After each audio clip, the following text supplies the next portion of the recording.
সংবাদটি নিবেদন করছে Exide care Shri Narayani sales, Kadamtala, Jalpaiguri.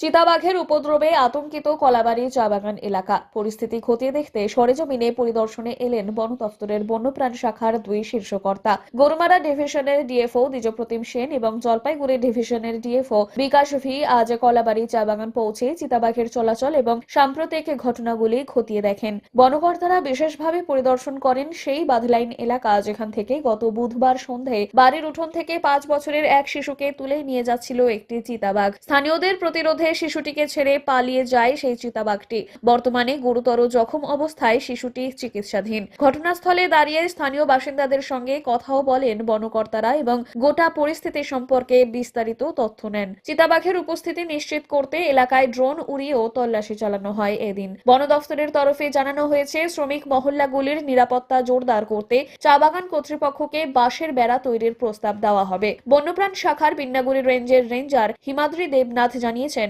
বাঁশের বেড়া তৈরির জন্য শ্রমিকদের যে মজুরি লাগবে তা বন দফতরই বহন করবে। উল্লেখ্য, এর আগেও কলাবাড়ি চা বাগানে একের পর এক মর্মান্তিক ঘটনা ঘটেছে। হুলাস লাইনে বাড়ির উঠোন থেকেই এক শিশুকে মুখে করে তুলে নিয়ে যায় চিতাবাঘ। পরে তার ক্ষতবিক্ষত দেহ উদ্ধার হয়। একইভাবে কলাবাড়ি লাগোয়া খুঁটাবাড়ি এলাকাতেও আরেক নাবালক আচমকাই চিতাবাঘের হামলায় প্রাণ হারায়। ধারাবাহিক এই ঘটনায় দীর্ঘদিন ধরেই আতঙ্কে রয়েছেন বাগান এলাকার বাসিন্দারা। বন দফতরের আশ্বাস, পরিস্থিতির ওপর কড়া নজর রাখা হচ্ছে। মানুষের নিরাপত্তাই এখন সর্বোচ্চ অগ্রাধিকার। তবে বারবার ঘটে চলা এই ধরনের ঘটনায় দ্রুত স্থায়ী সমাধানের দাবিতেই সরব স্থানীয়রা।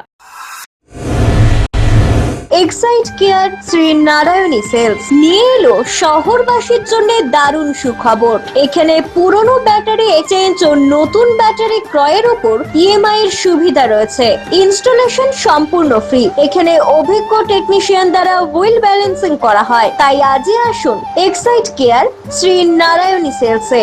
আমাদের ঠিকানা Kadamtala, opposite municipal market, bus stand, Jalpaiguri. যোগাযোগ করুন 7583976205 অথবা 8001106945 এই নম্বরে।